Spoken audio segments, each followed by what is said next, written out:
All right. West we are. All right. Vintage House back in the saddle again. Hey, everybody.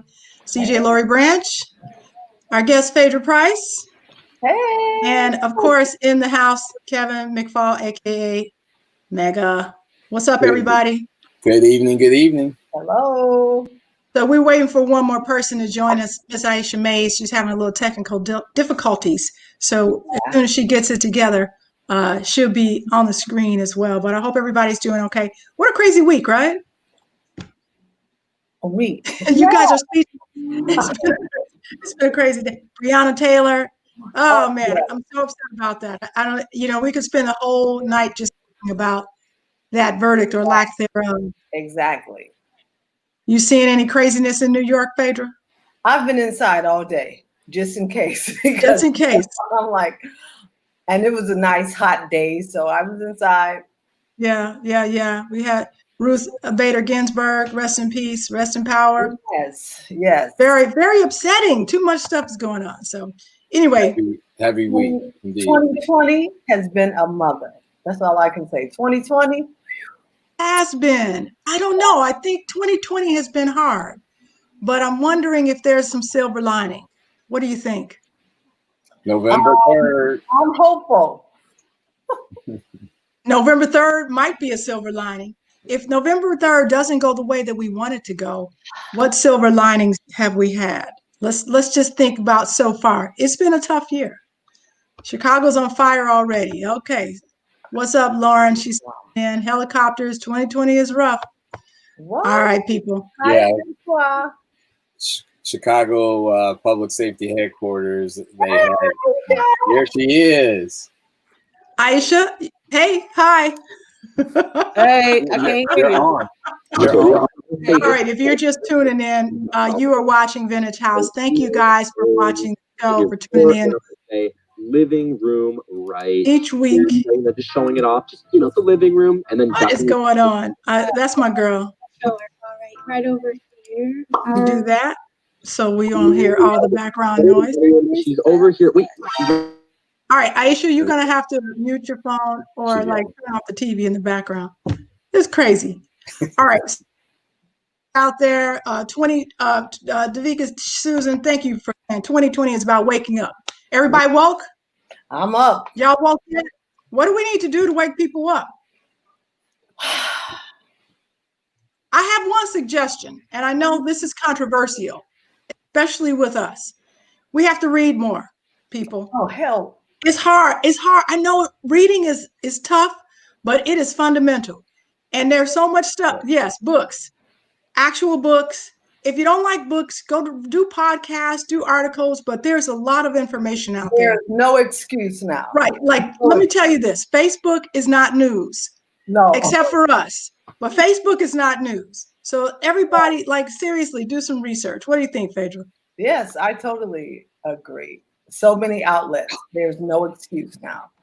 None. You can text, you can email, you can FaceTime, you can podcast, it's like so many choices. So yes. So please stay informed. All right, we got some people checking in. And don't believe everything that you do. Some research. Right. That's what I'm talking about. That's what I'm talking about. There are reputable sources out there. Exactly. Check them out. Don't believe stuff. And guys, I'm gonna tell you one more thing. Quit promoting stuff you don't want to happen. You know what I'm saying? Like these bad articles and fake news and all that. If you don't want to see it, don't put it on your Facebook page. If you don't want it to come true, don't bring it into existence. And if you don't want to see people getting killed, don't post it. Like, who wants to see that? Because after a while, we get desensitized. Right. What's up, Alan King? Alan, Alan King has a lot to say, and he reads books too. Okay. Alan, we're talking politics, but we're about to get into house music. You can't avoid politics today, all day. So, yes. Anyway. House music is a movement itself, so we have to be about all things cultural. 100%. But people, please stop posting this crazy stuff. I see so many crazy things that you don't want to happen, and yet we're promoting it. promote what you want to happen. Promote who you support, not who you don't support. Quit putting Orange's name in your mouth and on your feeds, because every time you do that, we enable him and his supporters. If Orange is not what you want, don't do Orange at all. But you do have to be cautious about his undertakings, because he's nickel slick, and so there is some level of awareness. Yeah. To your point, don't promote the garbage. Right. I'm reading a book now, Hate Monger. It's all about the clown and his supporters. You know, it's a white supremacist movement. Yeah. Sorry for those who don't believe that. It is. Read Hate Monger. It's all about the person who has written all of his speeches and created the platform. But listen, we're getting deep here. Aisha's back. Coming back. You know what Aisha used to say to me when I used to get deep? Just play the disco tape, Lori. Okay. Hey, Aisha. Hey, Aisha, you remember telling me to play the disco tape? She'd be like, all right. Yes. Play the disco tape, girl. Anyway, we got her in the house. Hey, everybody's here. What's up? What's up? What's up? All right, Kenny Ray checking in. What's up, Kenny Ray? Hey, what's up, Kenny? You know my girl, Cynthia McKinney. CC, we got roller skate, girl. Okay. Ladies and gentlemen. Roller skating needs to come back for real. The loop. Roller skating. Yes. All right, so we're going to get into it, people. Audience. We got a great audience. We always have a great audience with Vintage House because we speak the truth and we have the best guests. So, Phedra. Listen, I have known these ladies for a long time, Kevin. We go way, way, way back. I'm going to start with Julian High School because I think that's how you and Aisha might have met. Yeah. Am I right? Yeah. You know, Julian High School is one of these schools. So Julian, for those of you who are not familiar with Chicago, is on the far south side of Chicago. It was a sort of a brand new school in the 70s. I think 80. Late 70s was a brand new school. 78. 78. 77, 70. I remember we had the option to go there, and I went to school in 77. But anyway, it was pretty pristine at the time, and people really wanted to go there. It was the #1 pick for a lot of kids on the south side. We had a great football team, basketball. Talk about it. Talk about Julian. It doesn't get talked about with house music. And yeah, it was great. It was a wonderful school. A lot of good people came out of there that were very creative. Yes, it just was a lot of fun. I really liked. Even though I didn't like high school, but I liked Julian. You know what I'm saying? Yeah. But so, Aisha, would you say that Julian was like house, like it was a lot of house heads or house? I didn't really know not that, but you know, I remember Craig Loftus. Remember he came up there and he spun and brought them to the school. And what I liked about it is that they were open to it. You know what I'm saying? Yeah. I got pictures. I got pictures of like Jasper Brewster and Angeliki Stavro working the daggone walls when Craig came up and spun. Pull out some of those pictures. Hey, Jeffrey. Yeah. Davi. Yeah. You know, Aisha could have sorry, Phedra. I'm sorry, go ahead. I was just acknowledging our friends. Oh, okay. How do you see all the names? I can't see nobody. That's all right. We'll tell you who's here. I'll help you out. We got Davi Davenport in the house. Hi, Davi. Oh, I see her. Hey, Davi, love you. Hey, Kevin Abdulah's in the house. And thanks for checking in. Thanks for checking in. Inka Harvey, class of 82. What's up?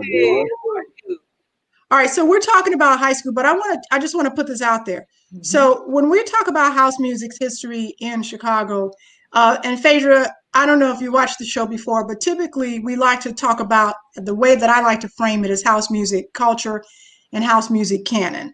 And I got that from E. Smooth, who I give credit for it because it was a really nice way to frame, because we didn't call it house music in the early 80s. We called it disco or punk, or we were punking out. We weren't housing until like much later. Although some people claim that they were saying that, you know, even in the early 80s, really weren't familiar with the term.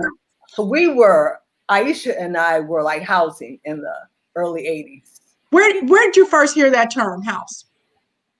From Karen McCormick, because she was going to the warehouse.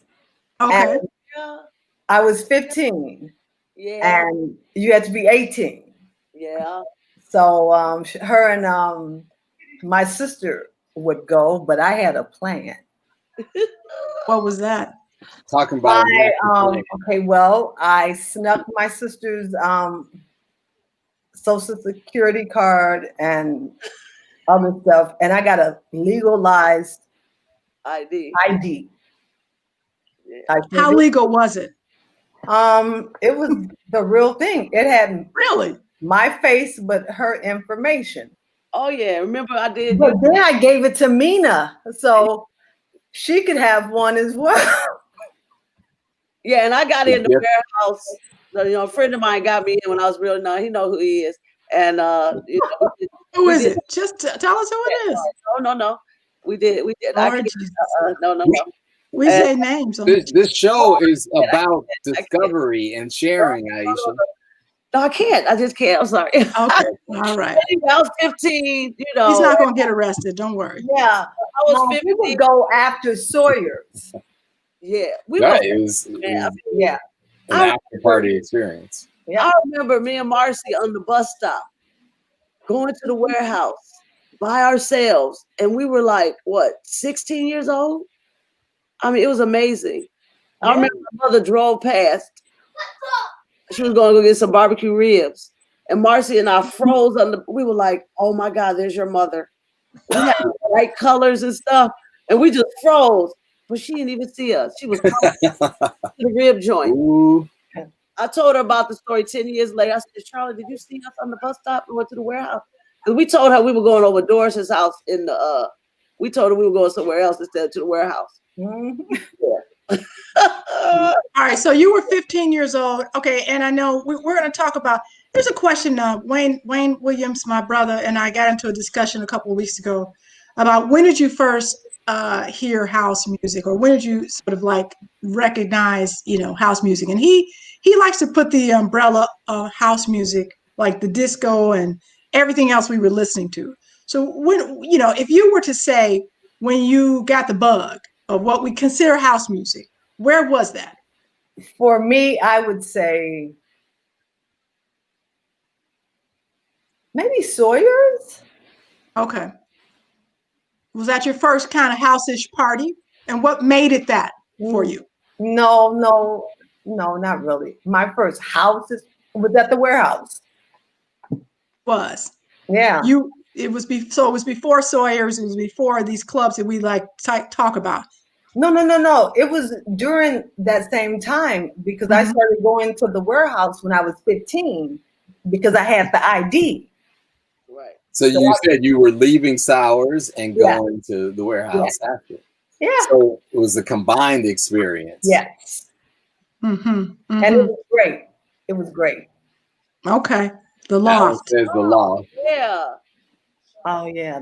Aisha, when did that happen for you? So, you and Phedra around the same age. You're a few years younger than me. I was underage going to the warehouse, so I know you were underage. But if it's not the warehouse, well, tell us your story.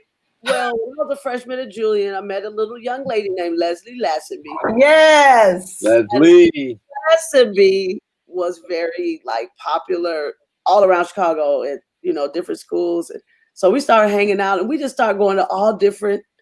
Yeah. I was already going to Mendel parties on the weekend.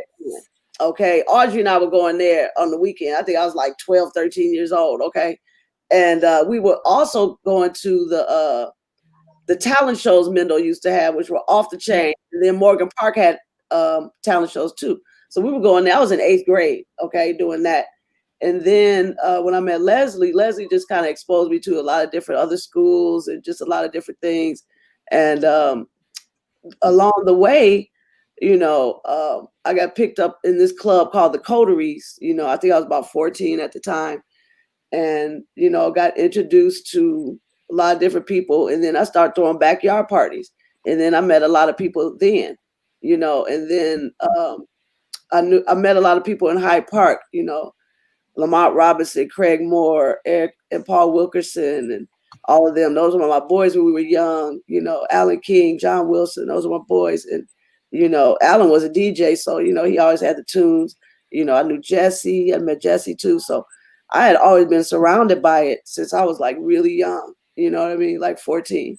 So, Talk about the coteries. I mean, one of the things that we wanted to get into tonight a little bit was some of the cliques and the clubs, because this was a way a lot of people were introduced to this idea of promotion and, doing these parties where you were making money or you were sort of gaining notoriety. Talk a little bit about who got you into the coteries. What was the coteries?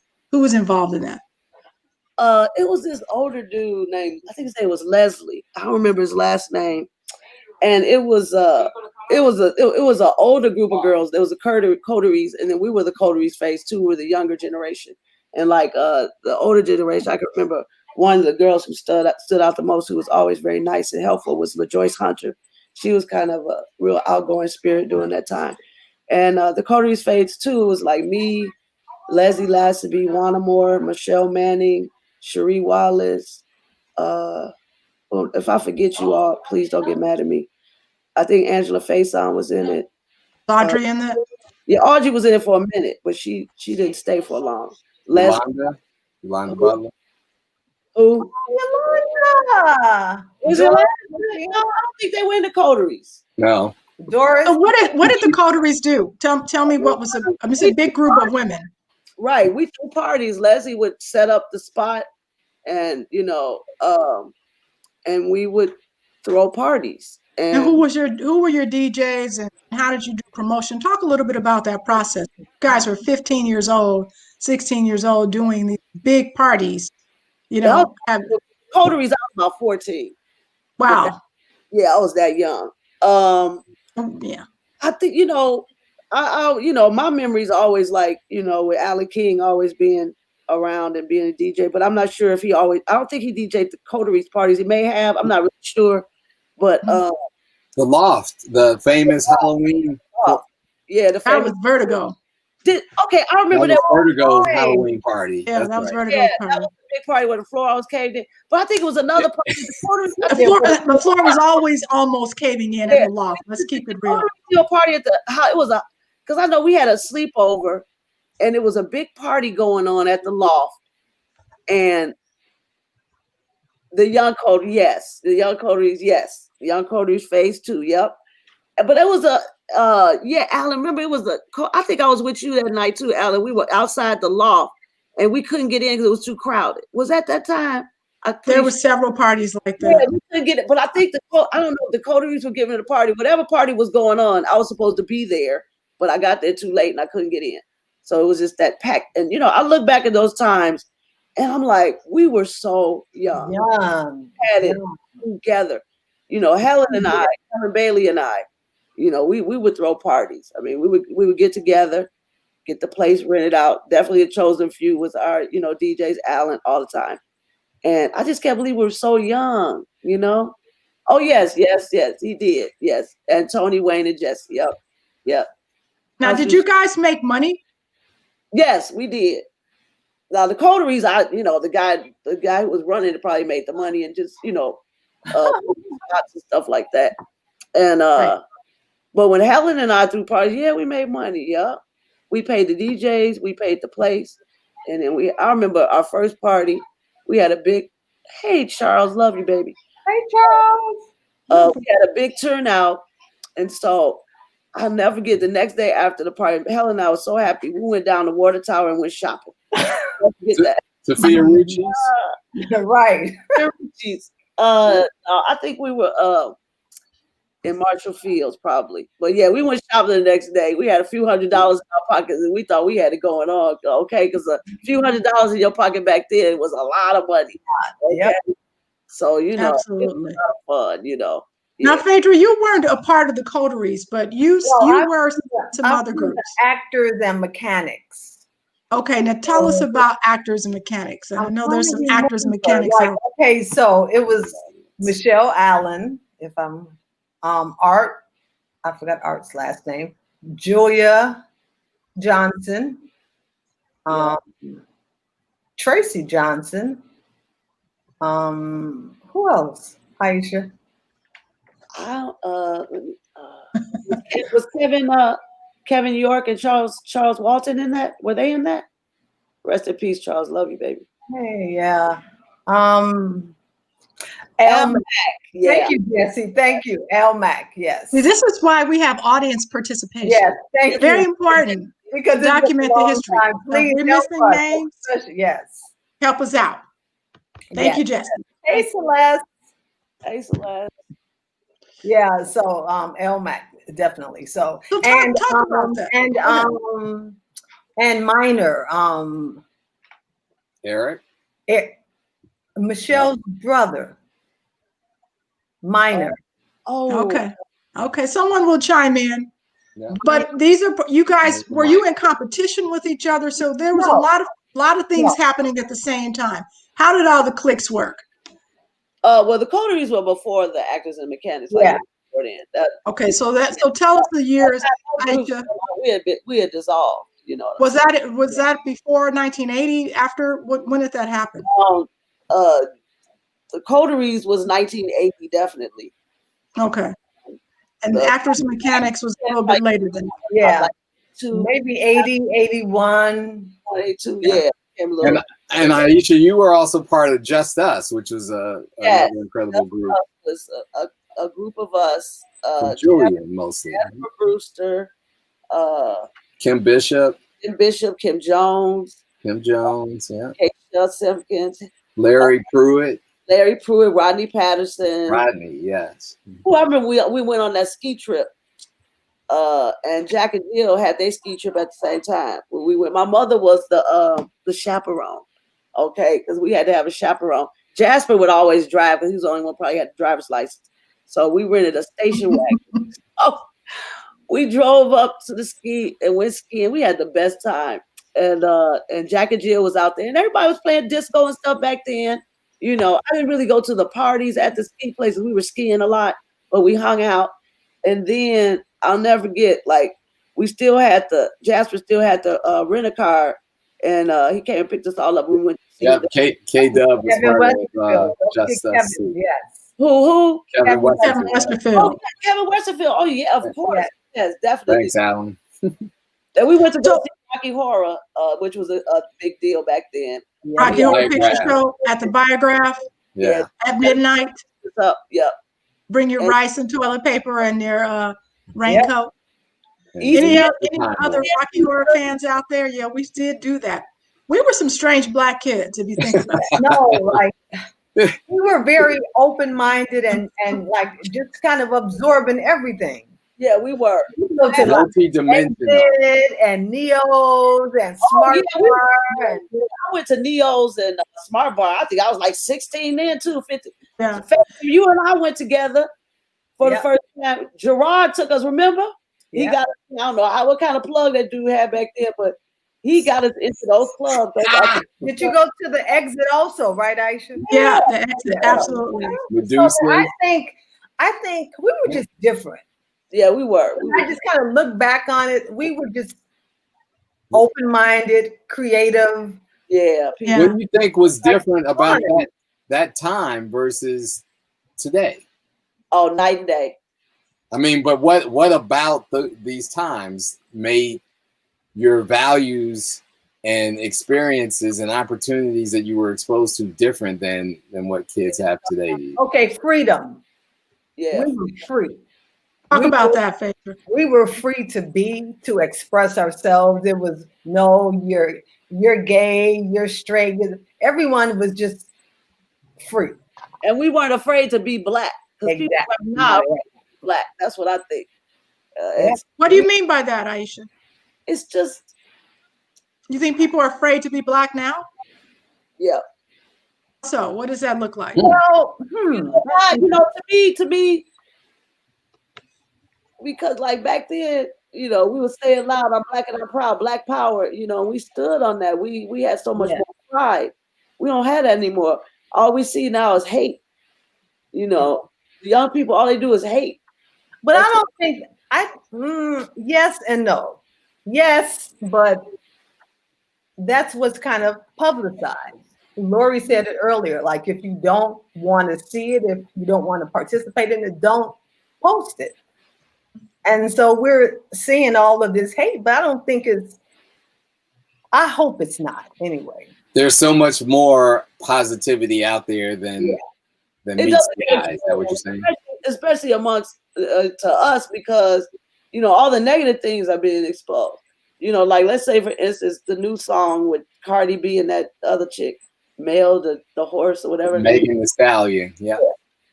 Now it's okay for black girls to be called hoes. You know what I'm saying? It's just I can't get with that. And a person can say, well, you don't have to listen to it. No, it's not about that. It's about that young girls are seeing this. And therefore, it's okay for me to be a hoe. It's okay for me But to so what? We had hoes back then now. We did, but but it's different. It's different. They were not the majority. They were the minority. It's different. Yeah. It's different. Yeah. Well, guys, when we were coming up, guys were respectful. Yeah, that's true. Chivalry was a part of the house music movement. Would you say? Chivalry, definitely. Yeah. I never had not one guy disrespect me when I was young like that. Nope, I totally agree. I wasn't no bitch. I wasn't no hoe. I was Aisha Mays, a beautiful black woman. Okay. Mad respect. We were just very, very, very fortunate, I think. Yeah, we were very fortunate. Yeah. Do you think there's a difference in the value systems though of how you and all of us were brought up versus how young people are brought up today? Yeah, I think so. I think one of the things, now I know I want y'all to look deep inside of this because I got my things that I've thought about, when I've seen the change in people. Now I remember when the transition where the kids started dressing like the parents, you know what I'm saying? And I was like, it's gonna be a problem, because things have to have boundaries. You got to set, just have I didn't dress like my mother when I was a little kid. And my brother didn't dress like our father. You know what I'm saying? And when you put on clothes and something, it makes you feel a certain way, right? You know what I'm saying? So these little kids, now they're so aggressive. There's no boundaries. There's no separation between the parents. So, like, where do you think that came from? It's kind of hard for me to explain. I get it. Really deep what I'm really trying to say. And I'm just using the clothes as a small example. But it's exactly, Celeste. We had a village. We had values because we had a village. Exactly. Yeah. And this is a great topic. I don't want to go too far, Lori, and keep us on target here, but I wanted to talk about, or we wanted to talk about the attire, because that was it was an intricate part of our identity in the movement. Can you guys talk a little bit about that in the same vein of this discussion about why kids who wear clothes beyond their years don't have the same value system? Charles just made it go. He said that they dress like their grandfathers. Yes, the guys back then were really into like the whole vintage, like what's his name, Pops. I used to love his style. Yeah, I loved it was Charles Parnell, Ludwig. They were like dope. They always had on like tank tops with the suspender. Joey, Lano, Ricky, all of them. Byron. They look like those guys from the 40s. What I'm saying? That was just such a smooth look. It was mature. It was mature. Yeah. I have a question for you. I was talking about like starter jackets and Jordans. That stuff. But it was different. Guys, they were fresh. They were dope. They were ahead of their time. Like for real, they were just so ahead of their time. Yeah. So we did have a lot of fashion. Fashion was a big part of the scene. It was a huge part. Yeah. Everybody was all about that. Aisha was one of my fashion gurus. She's like, you can't wear this. You have to wear this. She had to do my hair and the makeup. Between her and Jose Gomez, I was like, okay.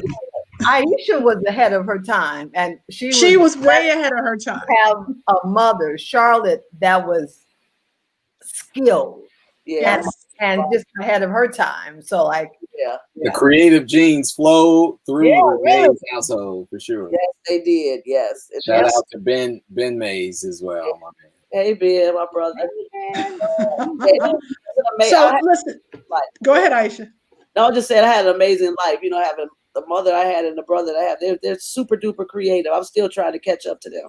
Yeah, I want to talk about parents because one of the themes that I've seen in that I've heard rather throughout these shows is that a lot of the progress that happened in our community, I mean, and in the house music community, different than the rap community. Let's talk about the origins of house music because that's what this show is about. It was very much a sort of working, mostly middle class, kind of uh, uh, um, population, both sort of the party goers, but also the creators of it, the creators of the canon, the Steve Hurleys and Chippies and others, whose parents, Vince Lawrence talks about this, were very supportive of their endeavors, so much so that they would support them buying equipment that they could practice in their homes, that they could have other people in their homes, that they could have backyard parties. And that is, I think it's an element that we don't talk a lot about in house music. Is sort of how we had this generation before us that was seeing sort of the beginnings of something special and recognized that and supported their children. That there were not all parents were supportive. I mean, mine kicked me out of the house, but later on they kind of came around. They didn't kick me out because of house music. They kicked me out because of disco. But I'm kidding. Right. It's ruining your life. You gotta tell us a famous line when we got out. We went out one night, Lori. Yeah, you could tell them that famous line. Me and Aisha used to hang out a lot, and we were going to some club. This was like in the mid '80s. I think we were going to Heroes, right? And Aisha would, she would dress her friends, and she would tell, if you didn't have it, she'd bring it over, like wear this skirt, wear these stockings, Yeah. And this was before it was popular. I'll let you tell the rest of the story, Aisha, because it's funny. We were at Lori's house. I had made her all up and everything. We were about to leave, and Lori's mother was like, "Don't call me when they you all get arrested for prostitution."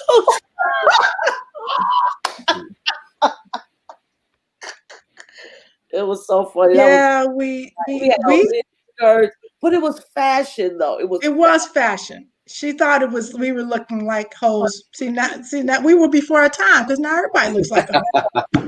And I mean, you guys, we just had on like black lycra skirts, which are a dime a dozen now. But back then, people would look at us like we were freaks. Wow. When we wore those stretch pants. They were like, "What are those?"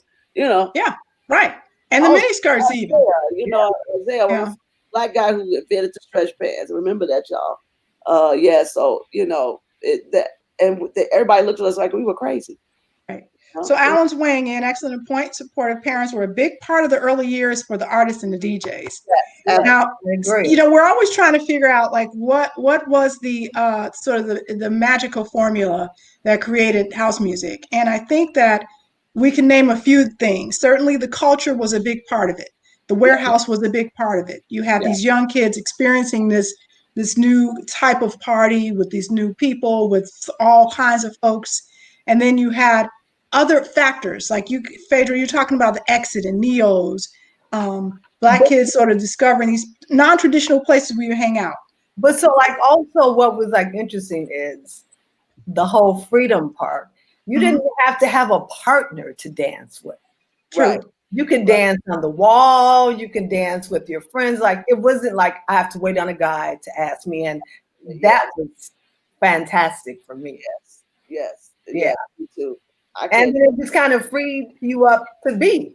Yes, absolutely. Yeah. Talk about some of the places that you guys can remember. And where I'd like for you to do it is like this. If you could transport yourself back to one of the most banging times that you had in house music history, in early house, disco, whatever, take us back. What would we see, hear, some of the tracks? Who would be smiling at you? Sort of describe a scene for us, Phedra. Okay. I would say Mendo parties because seeing all of the like groups dancing, I mean, I was just like, oh my God, this was so great for me. that was a time, and I would say, And Mendel was, for people who don't know, yeah, a high tell us about it. all boys high school that gave these almost like sock hops because it was in their gymnasium, right? Mm-hmm, mm-hmm. And people, yeah, the people cafeteria. come from all over because Mendel had the cutest guys and all of the dance groups. I mean, I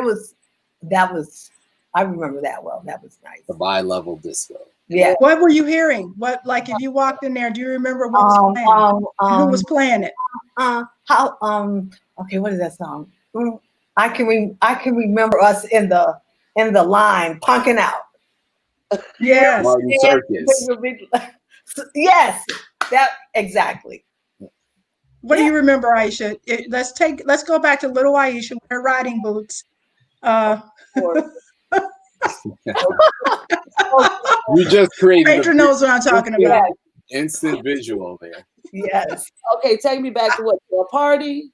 I want you to describe your outfit, and then And the venue. I'm the worst. I can never remember what I wore, but I can remember what Aisha wore for some reason. Shoulder pads, for sure. Shoulder pads. Black. And those like velvet riding pants with Yes. I had some the stirrups. I had stirrup pants. Yeah. You know? And we would go to Maury Majors and go to the jockey department and get the pants. I was a sports store. Yeah, a sports store, and find them at a thrift store. We would go vintage shopping all the time. I remember Donald Brooks took me to this vintage shop on Michigan Avenue. He was like, "Don't tell nobody." I was like, "Okay." And so they had the cutest stuff. I think it was called, I'll never forget, it was called chiffoniers or something. I gotta ask Donald, but fashion wise, yeah, we would do that. But party wise, for me, one of the highlights of my partying days was the loft that night when it was the duel of the DJs. I had gone out by myself and I got there early and I was waiting in Burger King. And I'll never forget, I saw Ben Perez and he was in Burger King and they all looked at me like, this little bitty kid is about to come in the party. I was like, ugh. And then and then I went in and the music was just so amazing. And I was just in heaven. And Alan was spinning and he was, I don't know if Alan won, but he was right up there with everybody. But that was one of the best times I ever had, was that party. And the plugger was beautiful because Craig Rex Perry drew the picture. And I was just a big fan of his because he's a gifted artist. And I was just in awe of his drawings for the flyers. They were just amazing. Yeah. Well, that was one of the fun times There were no computer graphics to generate the pluggers and designs back then. Right. Just think of how raw and just creative we were. It was we were back on it now. We didn't have no tools. No. We didn't have no tools to do this. Remember the spot where everybody used to get their flyers made under the tracks? Does anybody remember that place and the name? Please, somebody.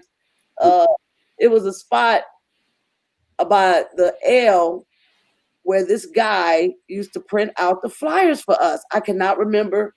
We've had some folks on the show that did call out the name of at least the place where you would go get the posters. Pure Illustration, was that the name of it? It was no, that wasn't the name. Oh, you said Pure Illustration as far as the party. He was just talking about like what you were saying. That was pure illustration. Yes, it was. So yeah, we need to know what that spot was under the L. Yeah, underneath the L, I think on Lake. Yeah, somewhere like that. Yeah. Yeah. And I want, Phedra and Aisha, you've seen the show and you've heard us Pronto printing. Was it Pronto? Leonard said Pronto. I don't know if it was Pronto. That might have been later. Might have been Pronto. Pronto, I think, was for the posters. Street posters. The posters flyer spot. Okay. Well, anyway. Yeah, there was this dude that worked there that everybody knew his name. I don't remember. It may have been Pronto. Yeah. It might have been Pronto. I know they did the posters for sure. We use Pronto printing for a lot of stuff too. Yeah. So we talk. You guys you're not going to believe this, but it's already like 9:43. So we've got like 15 minutes left in the show. But what I want to get to is this. You were around like sort of in the beginning phases of this. You know the players, they're your friends, they're your colleagues. You know, you've grown up, you've both become beautiful, independent women, artists. Phaedra's like acting now in New York. No, I've been acting since I was a kid. I've been we're seeing you in a whole new light. I used to act with ETA. That's right. Yeah. Oh, wow. Yep, sure did. That's right. And Aisha is our graphic designer extraordinaire. Had a long, illustrious career as a model, long about what, 5 years worth, because she didn't want to do it.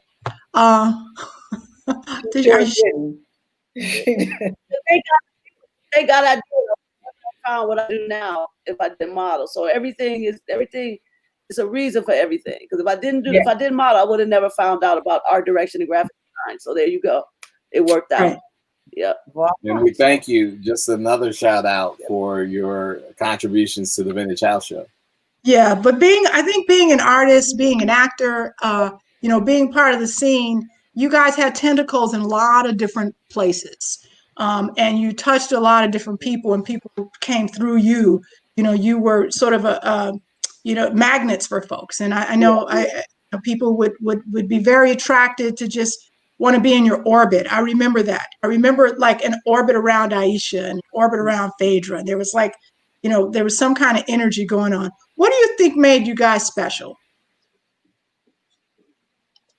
I know that's a hard question. What made you special? I don't know.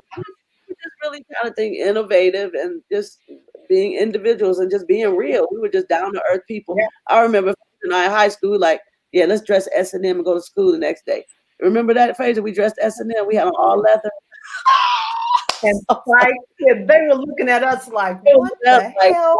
Look at these girls. But we just had our own thing going, man. We just had our own thing, What inspired that? Right. Phedra? No.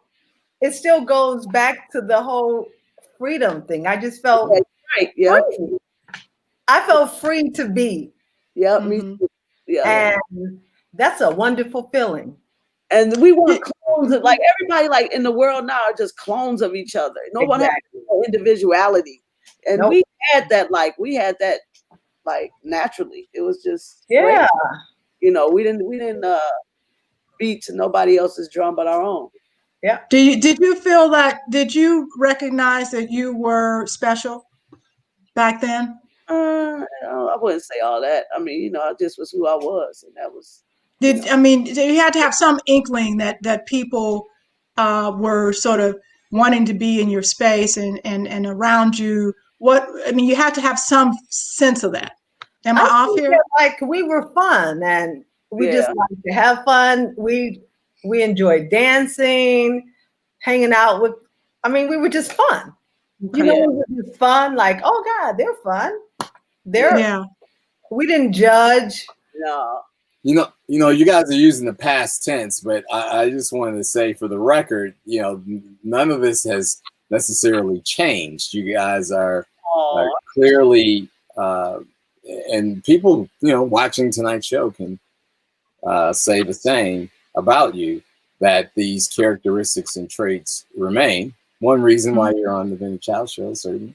But always been an admirer and certainly one of those people in that orbit. I can remember some of your backyard parties, Aisha, and I remember Phedra I was from at a distance because I was a little older, but definitely good people. Thank you, Meryl. Thank you. Well, I was a fan too, and I had to try to hide it because I was trying to be a cool DJ. But I was always like, "Oh, who are these cool girls? Like, well, how do I get down with that?" Cool to me. You were the cool girl. No, I was hiding it. No. I was hiding behind the decks. I was so shy. Exactly. Really? Very shy. Here you are co-hosting the best house show on. I was a late bloomer, I remember. So thank you, Candace. You were amazingly confident too. What'd you say, Aisha? I remember seeing you at the warehouse. I didn't know you then, but you stood out to me. You had on this blue taffeta skirt. You were just standing. I was like, oh, okay, she's fresh. You know. Yeah. Thank you. So Charles Matlock just says discussions make you think about the club days. Okay, Robert, you guys were the it girls. How does that feel? Charles. Hey, Charles. I mean, you know, it was fun. We had fun. We had a lot of fun. You know, we went through a lot, and it was just cool. We had a good teenage year. Yeah. I mean, I kind of, I'm asking you this, and I was one of those folks who was observing and like, I want to be down with those cool girls, because I hung around with all guys. Yeah, I was shy, Leonard. You remember?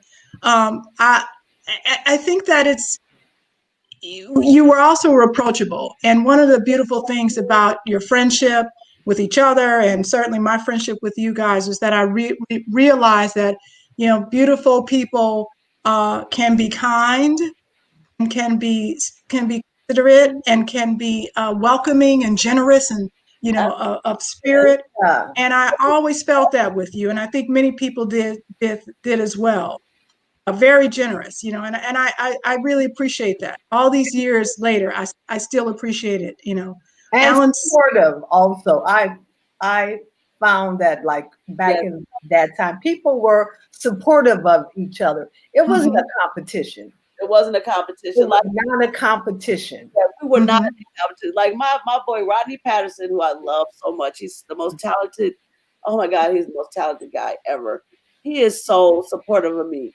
Yeah, and me as well. Like, to this day, so supportive. Like, we gotta get Rodney on the show. Rodney needs to come on the show. Yeah, have lots of stories with Rodney. Rodney used to throw parties and everything too. You remember that McClinda's? Yeah, I still got. Yeah. Oh wow. Yeah. From that party. Yeah. Okay, so I have another question, just to take us in this direction. You've heard a lot about, house music has evolved over the years. We've all grown up. We've all, moved on to other things while keeping house in our heart. We never leave it. That's why we still do it and play and hang out, what have you. Right. What do you think has been left out of the story of house music? You've seen documentaries. I'm sure you've watched interviews. When you're watching this, what do you feel like people are still missing about the story of Chicago house music?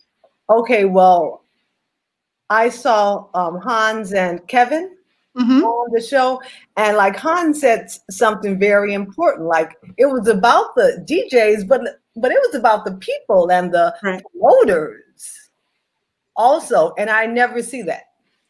You're right. No, it's just about the DJs only, and without us, they would just be there by themselves playing. And so I thought that was very valid. It was a really excellent point, because back then there weren't a lot of star DJs. We kind of knew who they were, but people weren't standing there, staring them down all night, right? No. It was like we were giving them energy as well. Yeah, as well. I mean, but they weren't the popular. Like, I mean, we would only go to certain parties. We definitely went to if a party has a DJ we didn't know, we're not going. You know what I'm saying? It just really. So the DJs were important, but they weren't the only thing. Well, what? And I mean, I think you brought to light the importance of the cliques and the clubs that promoted parties as well as were and supported the DJ. Yeah, they were present. By hiring them. That was important as well. I feel. Yeah. What else is missing when you're watching these interviews? I mean, if you could say, I wish they would have interviewed this person, or I wish that this subject would have been brought up. Like, so we talk about class, being an element in house music, something that's, we've talked about in the past, that this was not like rap music where it really came from the projects in the Bronx and out of Compton. And out of sort of the places where things were rough for people, and it was an expression, of this youth, of unbridled energy that really needed to get out. Where house music was more of a curation, it was more of sort of a combination, a lot of different elements that created this new sound that got discovered, and sort of passed on. Right. Yeah. So what would I like? Kevin, when I think, the dancers. I would love to see the dancers showcase because it was about the dancing as well. And we all had our favorite dancers. Who were your favorite dancers? Yeah. Pop. Like to see, Dwight. I just like to see, that lady Gentle, Diane. Remember the lady? And Kat. And Karen McCormick. Oh, yeah. Love to watch Karen dance. I watch her dance too. Yeah. Remember that Aisha, lady? what was the name? The lady Diane. Oh yeah. Yeah, she could. She was a dance. I used to love watching her. She was like a ballerina or something. Like she was a little formal training. But no, I think they like dancing also because it was freedom dancing. Like I said, you didn't need a partner. So like that would be nice to like see the dancers showcased, the promoters. Yeah, promoters. So now I want to switch gears a little bit last few minutes. And I want to dig a little bit deeper into some of the people who were responsible for for house music's culture. We talked to Robert Williams a lot, and we talk about the Warehouse, and we talk about Ron Hardy and Music Box. Lots of those places. If you had to, I got to ask you the question. We asked a lot of people this question. I think I know the answer you're going to say, Aisha, but I want you to say it. What was the difference between the Music Box and the Warehouse? And I thought the power plant music. I thought you were going to say the power plant. And no, I want to just start with those two. The Music Box and the Warehouse. It was just different because it was different. First of all, Ronnie played different than Frankie played. It was just two different kind of. Which one did you like better?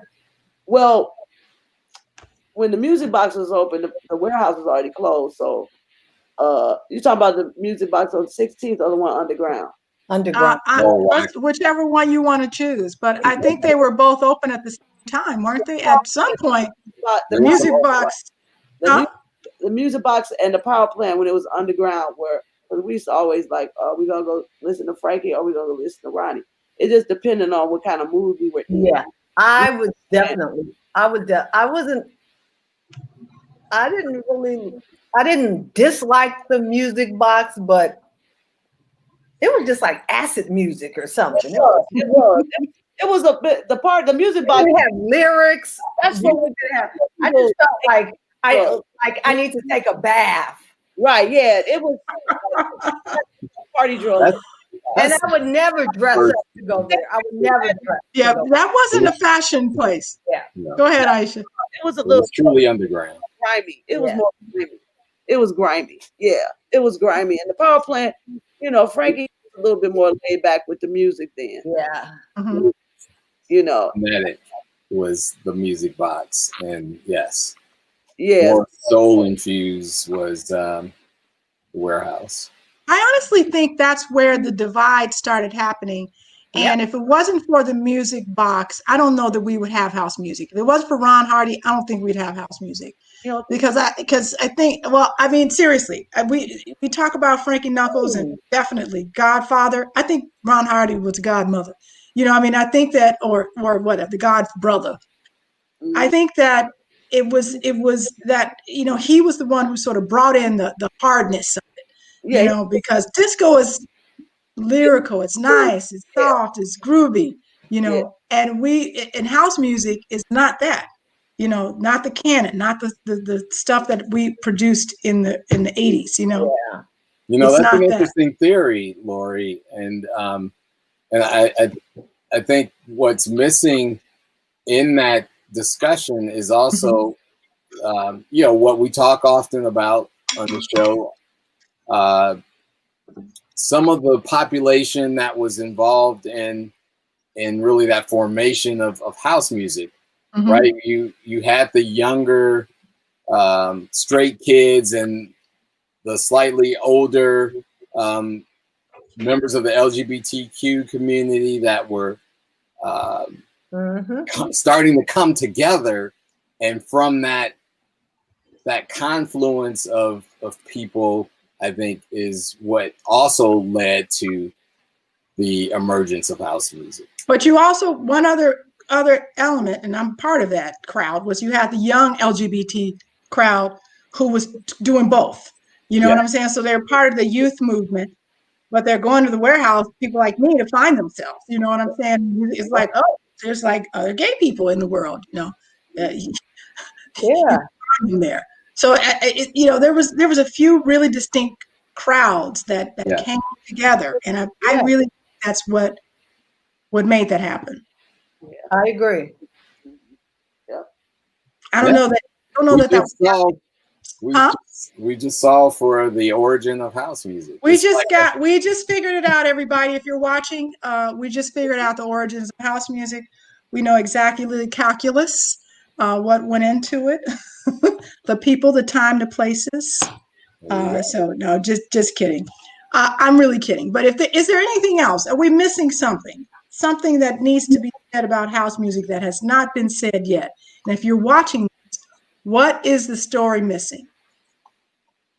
Okay, what about people that actually back then gave house parties? Have you all talked about that? Like just not the clubs, but actually. I appreciate that. We don't talk about house parties a lot. Talk a little bit more. Backyard, the basements. You did a lot. A lot of people gave parties at their houses, and that gave the dance disco music, and people came out. And they were a lot of fun, like for real. They were. Sandy and Everett. I don't remember where that house was, but I remember being there. I used to give some house parties, Aisha. You remember, Emma? What neighborhood, Phedra? 97th and Prairie. Okay. I did a couple of backyard parties. Okay. Yeah. 97 from Prairie and Jeffrey Manor, Aisha. I remember a party. The first one, Craig Moore, Robinson, and Eric Wilkinson spun that one. And Herbie Bertha always supplied the equipment. Yeah, we don't talk about Eric as a DJ. That's true. I forget, you know. Eric Wilkinson, he was playing like Craig Moore and Lamont Robinson. Those were my boys back then, and still I love them. But they were DJing back then, and they, you know, I got pictures of them in my backyard. Yeah. And when were people? Do you remember the first person mixing? Because people did house parties. I had one when I was in high school, but one record, next record, you know, like when was those first house parties where actually you had a DJ who was blending? Well, I remember. I don't know that this wasn't the first, but it was one of my first experiences. I remember I was at some party in the Highlands, and Tony Hatchett was scratch mixing, and that was, to me, that was from my knowledge, that was the first time I ever heard scratch mixing, and it always stuck with me that was just so. I was like, wow, that's so amazing, you know? Right. And I just I always remember that. Kevin Jackson and Sam Radio. Yeah. We always skip radio and concentrate on club scene. They were simultaneous and both influential. Kevin, I would not disagree with you. Good point.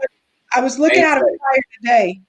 I actually kind of want to almost go get this flyer because it's right over there. But I was looking at a flyer today where we had a party.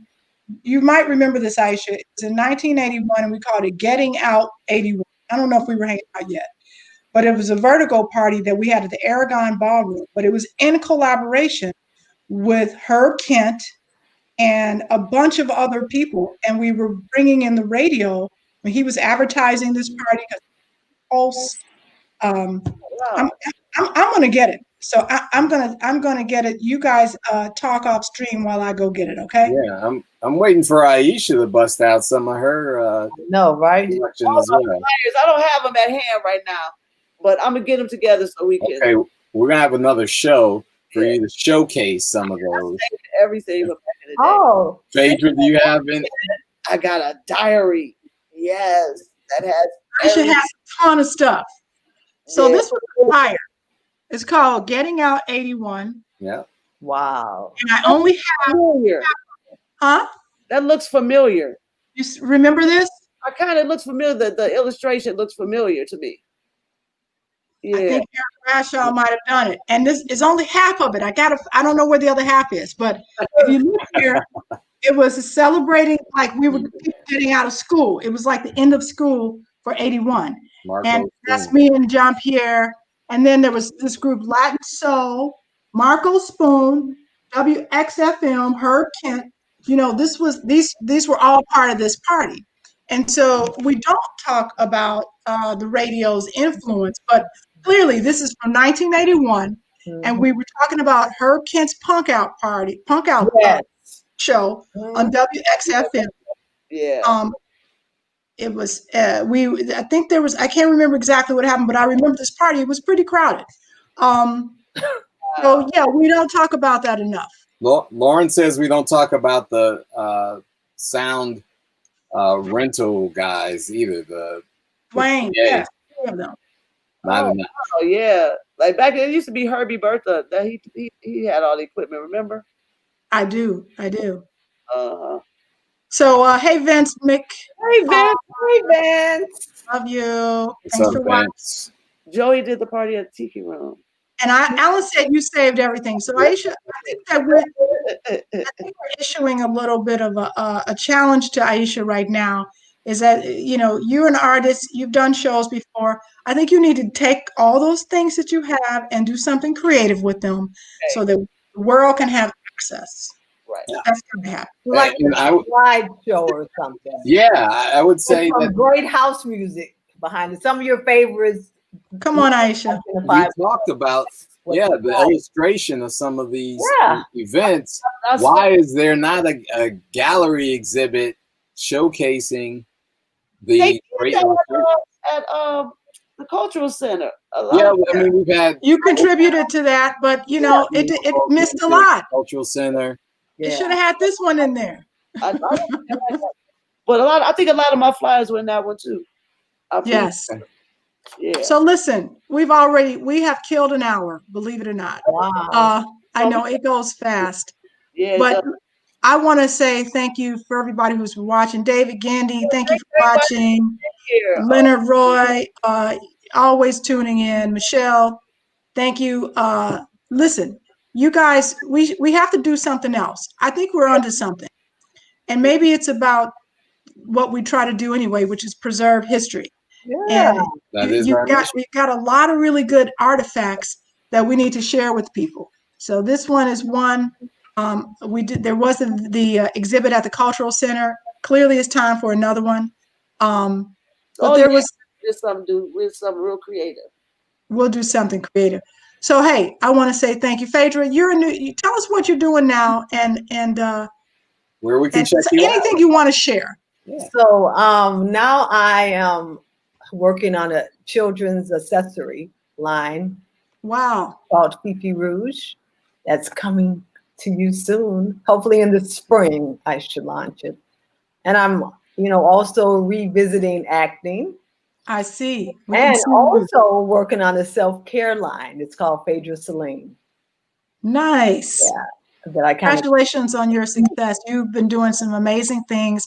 I love keeping up with you on social media. And we were just talking earlier before a lot of you guys joined us that we love social media. Yes. We think that it has the power to bring this world together. And so we just got to use it responsibly, people.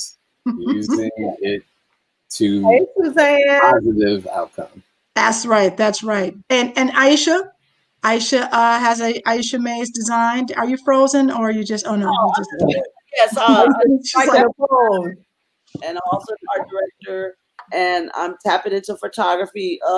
Look for soon. I'm gonna be doing headshots and comp cards and stuff. If you need one, I'm really creative with my photography. I'm a master retoucher, and and soon I'll be painting again. Woo! Oh man, yes. And I want my mom and I to have a thank you, Alan. Love you so much. Thanks, AK. I want to have a mother and daughter show one day with my mom, with her sculptures and my paintings. So hopefully that would be wonderful. Yeah. You got so much talent. Aisha does all of our artwork as well as my photography. So she's still dressing me up all these years later. What would I do with it?